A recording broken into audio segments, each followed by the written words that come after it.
চলে গেছি ঠাকুমা একটি বাজার থেকে ড্রাগন ফল এনেছে, তো চলো এটাকে কাটবো। চলো এই যে এবার কেটে নিব, দু ভাগ করলাম, তো এক ভাগ রেখে দিলাম আর আরেক ভাগ কাটছি। এই যে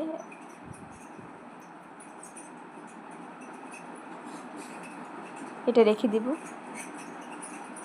তো এটাতে একটা প্লেটে আমি 4টি নিয়ে নিয়েছি। চলো এবার প্রথমে বাবাকে দিয়ে দেবো আমি। তো চলে গেছি বাবাকে দিয়ে দিই। তো এই যে বাবা এই যে বাবা একটু দেখছে, তারপরে এই যে খাচ্ছে। দেখো বাবা বললো ভালোই লাগছে। তো চলো গাইস আমি খেতে দিই। তো চলো গাইস আমি খাচ্ছি। একটু ভালো নে, আমি তো খেতেই পারবো না।